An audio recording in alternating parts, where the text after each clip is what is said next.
আমন্ত্রণ নিউজ 21 বাংলা টেলিভিশনের আইডেক্সে এবং সাথে রয়েছে আমি সেজুতি দাস। দেখছিলেন শিরোনাম, এবারে বিস্তারিত।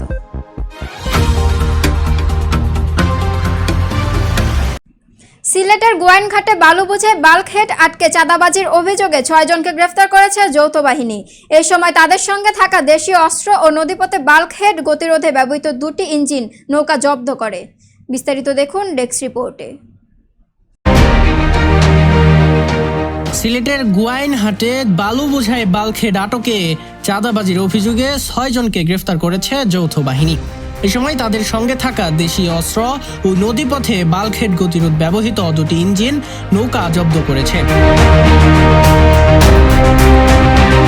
রবিবার দুপুর 12টা থেকে 3টা পর্যন্ত গোয়াইনঘাট উপজেলা প্রশাসন, সেনাবাহিনী, থানা পুলিশ ও নৌ পুলিশের যৌথ অভিযানে তাদের গ্রেফতার করা হয়। অভিযুক্তরা উপজেলার 4 নং লেঙ্গুরা ইউনিয়নের লেঙ্গুরা গ্রামের গোয়াইনঘাট নদী পথে চাঁদাবাজি করতেন।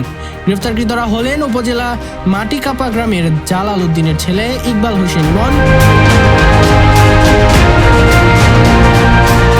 লেঙ্গুরা গ্রামের জিহাদ উল্লাহর ছেলে কুদরতুল্লাহ, মাহমুদ আলীর ছেলে তুফাইল আহমদ, জমির উদ্দিনের ছেলে বদর উদ্দিন, তাহির আলীর ছেলে সুলেমান ও আব্দুল সালামের ছেলে রহিম উদ্দিন। পরে কয়েক ঘণ্টাব্যাপী অভিযানে আজমল পালিয়ে গেলেও তার সহযোগী 6 জনকে গ্রেফতার করতে সক্ষম হয় অভিযানকারী দল।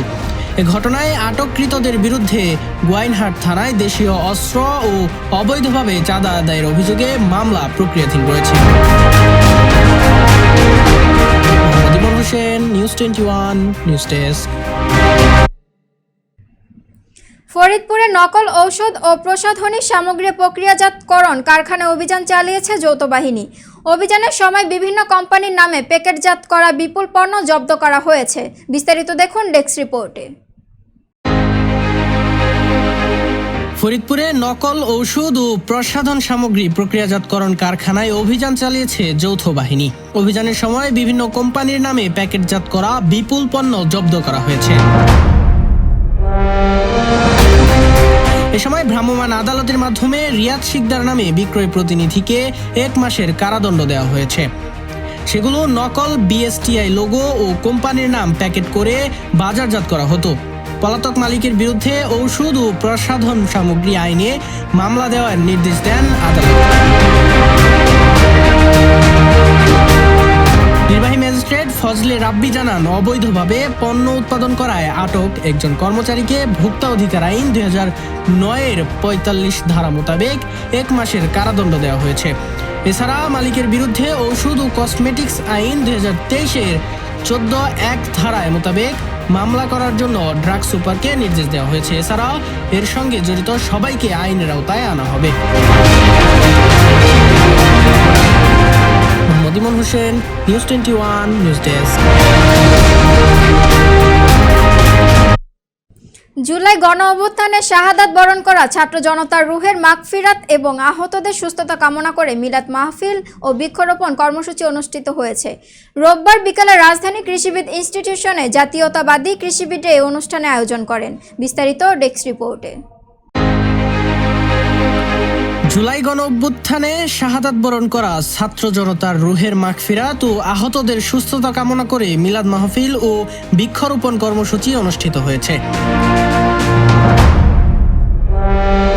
রবিবার বিকেলে রাজধানীর কৃষিবিদ ইনস্টিটিউশনে জাতীয়তাবাদী কৃষিবিদরা এই অনুষ্ঠানের আয়োজন করেন। এ সময় কৃষিবিদ ইনস্টিটিউশনের চত্বরে জুলাই আগস্ট অভ্যুত্থানে শহীদ আবু সাঈদ ওয়াসিম সহ অন্যান্য শহীদের স্মরণে বিভিন্ন প্রজাতির দেশি বৃক্ষের চারা রোপণ করা হয়। বৃক্ষরোপণ শেষে সর্বস্তরের কৃষিবিদদের উপস্থিতিতে জুলাই আগস্ট অভ্যুত্থানে শহীদদের আত্মার মাগফিরাত কামনা এবং আহতদের সুস্থতা কামনায় মিলাদ ও দোয়া মাহফিলের মাধ্যমে অনুষ্ঠানের সমাপ্তি ঘোষণা করা হয়। Mohammad Hossain, news 21 news desk. লোহিত সাগরে ইয়েমেনের সীমানায় হামলার শিকার হয়েছে একটি বিদেশি জাহাজ। ব্রিটিশ সেনাবাহিনী সংশ্লিষ্ট একটি গ্রুপ জানিয়েছে, সশস্ত্র লোকজন জাহাজ লক্ষ্য করে গুলি ছোড়ে। বিস্তারিত ডেস্ক রিপোর্টে। লোহিত সাগরে ইয়েমেনের সীমানায় হামলার শিকার হয়েছে একটি বিদেশি জাহাজ। ব্রিটিশ সেনাবাহিনী সংশ্লিষ্ট একটি গ্রুপ জানিয়েছে, সশস্ত্র লোকজন জাহাজ লক্ষ্য করে গুলি ছোড়ে, এছাড়া রকেট চালিত গ্রেনেড দিয়েও হামলা চালানো হয়। রবিবার এই হামলা হয়েছে। তাৎক্ষণিকভাবে কেউ এই হামলার দায় স্বীকার করেনি। মধ্যপ্রাচ্যে ইসরায়েল ফিলিস্তিন, ইসরায়েল ইরান ও ইরান যুক্তরাষ্ট্রের চলমান উত্তেজনার মধ্যেই এই ঘটনা ঘটল। হামলার পর জাহাজে থাকা সশস্ত্র নিরাপত্তা দল পাল্টা গুলি ছুড়েছে বলে জানিয়েছে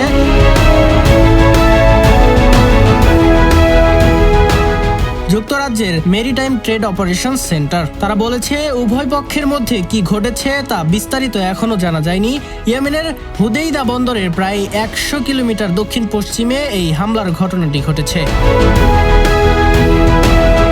মোহাম্মদ ইমন হোসেন, নিউজ 21 ইন্টারন্যাশনাল ডেস্ক।